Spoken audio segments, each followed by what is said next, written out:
Susie? Yes, Gran? Just going out for a walk. I won't be long. Oh, what kind of a walk? A thinking walk through the park. Maybe several times. Can I come? Do you have thinking to do? Yes. And talking? Well, yes, but I won't if you don't want me to. Come on. Oh, okay. I'll be right down.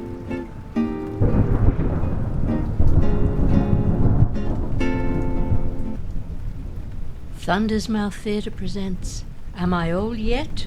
Audio fiction comedy with a difference. And believe it or not, we've just entered year 4 of this podcast. Who would have believed it? So I just want to say a huge thank you to all the loyal listeners who've joined in the fun along the way. You make it all worthwhile.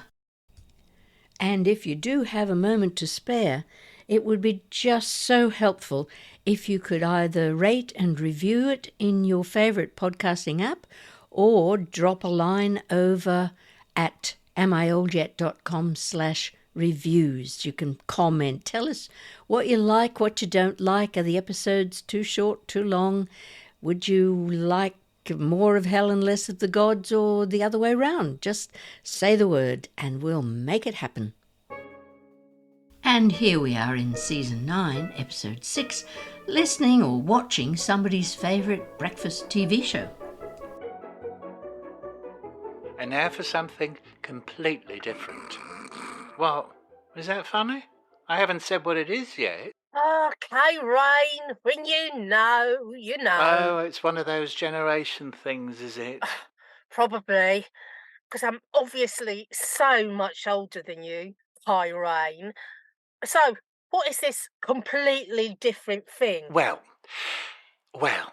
this story's just come in. You're not going to believe it, I swear. All right, I won't then. No, but seriously, it's amazing. Apparently this woman swears it. She was sat in the number 62 bus in South London next to Zeus. Zeus? No, silly.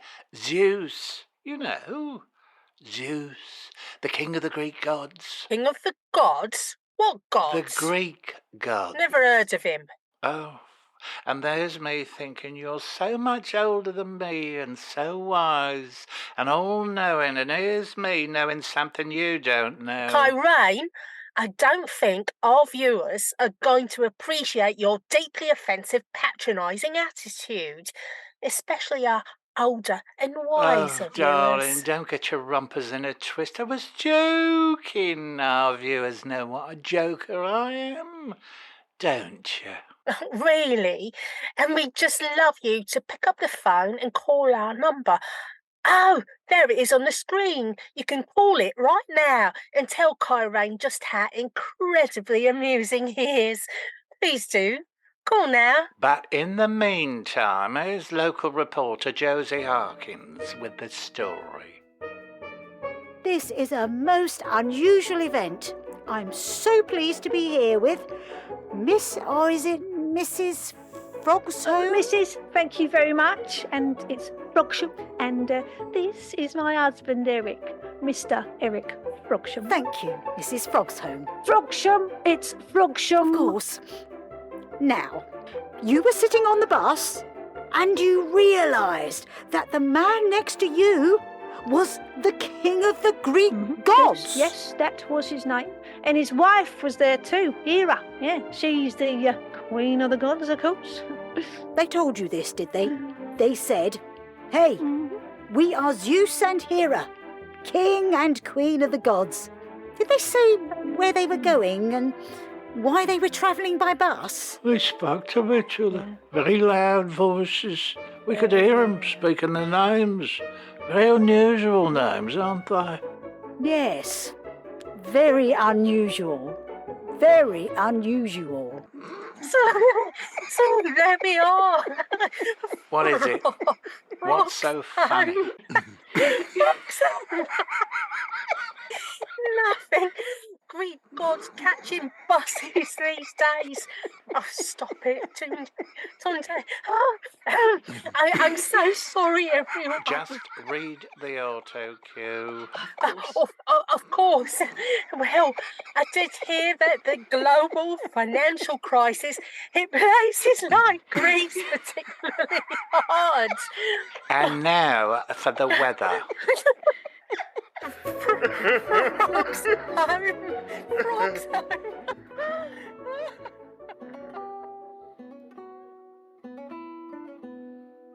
Susie, Yes, Gran? just going out for a walk. I won't be long.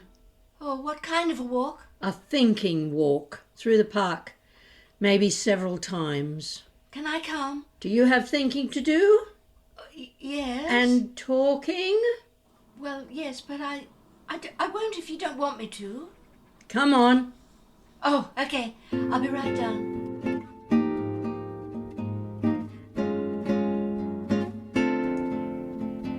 All right, out with it. What? Whatever it is that's bothering you. Have you had a bust-up with Charlie? No, and yes, kind of. Please explain. Well, I said something that I thought was quite innocuous, but he thought I was having a go at him. And were you? No. Not even a little bit. A tiny little bit of a go that you thought was just a hint of a go, but he saw straight through you? Possibly. Okay, so what did you say? Well, I just said that one of the things that I admired about Hermes was that he seems to be able to learn from his mistakes. Uh-oh. Yes, and Charlie jumped to the conclusion that I was comparing him to Hermes, a Greek god. Who has had eternity to consider the error of his ways, whereas Charlie has had, 25 years? Well, yes, but I wasn't actually comparing them. I was just making an observation. And what was the context of this observation? What were you talking about at the time? Well, Charlie was saying that he might give up the music degree that he's in the middle of and go touring with the band again. Right. And then you say or imply that he hasn't learnt anything from past experience? Sort of. And he just went totally overboard, overreacted, but I wasn't really. I mean, I didn't mean it that way. I just thought he might think about it. Of course you did. And now you realise that you did actually mean it that way, even though you didn't think you did at the time. Well, I suppose so. Good. How is that good? Because you can now call him up and apologise for being so thoughtless and ask him if you can please just talk about it. And of course, whatever he decides, you will support him. Yes? Or no? Yes. Yes, of course. Phew. Glad we got that sorted. Thanks, Gran. You're welcome. And how about you? How is your walking and thinking working out for you? Did you come up with anything? I think I have. May I ask what? Yes, you may. And? It's to do with my overnight visitors. Zeus and Hera. They want you to stop using your superpowers, don't they? Yes. And will you? Will you stop? No, I shan't. I'm more determined than ever to do whatever I can to help my species to survive and thrive, if it can do, without adding to the destruction it's caused already. And? Remember that trip we took up to Cambridge, Dr. Schrödinger? Of course. Oh, he's going to provide you with the data, guide you on the way. Oh, not exactly. What then? Well, the thing is, my idea is more related to, trees and things, which is where my talents lie, apparently. Thanks to Demeter. Oh, so you're going to make more trees grow, and they will help to soak up the CO2, and we'll all be saved. No, don't be Well, silly. what then? I'm going to make more trees grow, but only in places where they're actually needed, and only under certain conditions. Yes? I'm going to use my power to use the extra trees to provide housing for the homeless. Oh, you're going to grow forests to supply the wood to build houses. Well, that's great. Not exactly. What's this got to do with Dr. Schrödinger? He's not a tree expert too, is Well, he? let's take a break. Here's a handy bench. I wonder where that came from. Never mind. Sit down and I'll explain. No, you see, Callum is a weatherman, not a tree expert. And I don't need a tree expert. I already have one. Demeter, right? Oh, of course. So what? He has a daughter, Moira. She knows all about how local councils budget for their tree planting campaigns, or not, as the case may be. Because they don't all have the budget for tree planting campaigns.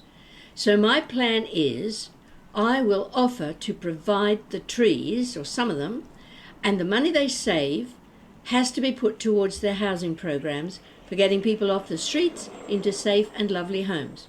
The trees, therefore, will be providing the homes. Oh, Gran. Wow, that's brilliant. Truly social housing. I think so far. So that's what I'm working on. And I'm just waiting for the downside, you know, those unintended consequences to show up.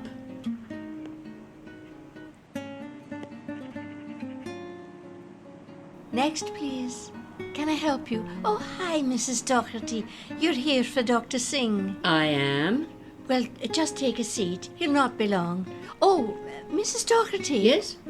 Remember how you told me about that podcast? The Somewhere on Earth one about technology and stuff. Certainly do. Did you listen to it? I did listen to it. Yes, I'm a follower now. Thanks for the tip. Have you been following anything else? Oh, yes.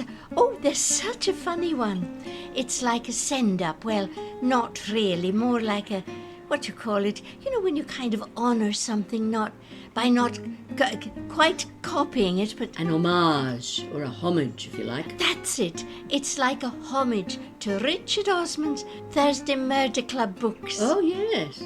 Do they interview him? Oh, no, it's a made-up story about an old lady who does murder investigations with her friends. But she fools her suspect by telling him she's trying to write a book just like Richard Osman, and she's looking for characters. So she gets him to... Oh, but I mustn't give you any spoilers. I'm sure you'd enjoy it too. And it's called? The Richard Osman Fan Club. Of course it is. Okay, I'll check it out. Thanks for the tip. Oh, Wendy Lap. That's the woman who wrote it. She's Scottish, you know. Wendy Lap. Now, why does that sound familiar? Well, she's actually a voice actor too. You can hear her on lots of podcasts, but you'd never know because she sounds so different every time. Isn't it amazing what some people can do with their voices? Yes, amazing. Who knew? You have one new message. Message received at 8:30 p.m. from 0121. Oh, get on with it. I don't need to know that. Come on. Hi, Mom. Are you out somewhere? Hope you're having fun and keeping warm. Our heating went on the blink a while ago. John managed to get it back on, but we really need to get it sorted properly. But you know what he's like, the man who knows how to fix things. Really? So, Susie dropped by this evening to pick up some things. She's heading back to stay at Charlie's place. I just thought you'd like to know. I still have no idea what's going on with them. Perhaps you have a tiny clue that you could share with me, her actual mother, soon. I do worry, you know. Probably shouldn't, but I just can't help it. Call me when you get in, or... Oh, no, it'll be late. I'll call again tomorrow. Good night, Mom. Right, young lady. What is going on indeed? Sorry, nobody here just now. Please leave a message after the beep. Beep. Susie, darling, this is your grandmother speaking. Hi, Charlie. I want you both to come to lunch on Sunday. See you around 1 p.m. Bye. And there we have it, episode 6. This week's cast included Roy Caruthers as Kyrane and Wendy Lap as Sachelle, the Brekky Show co-hosts, and Tayo Aluko as Tunde, the camera operator. Local reporter Josie Harkins was played by Frances Brodie Aldridge, with Sarah Golding as Mrs. Darlene Frogshome and Roy Caruthers as Mr. Eric Frogshome. Helen, Janie, Susie and Catriona, the dental receptionist, were played by me. The theme music, as usual, from John T LaBarbera's album In the Labyrinth. Don't get this cold, it's a horrible thing. Thanks for listening. Stay safe.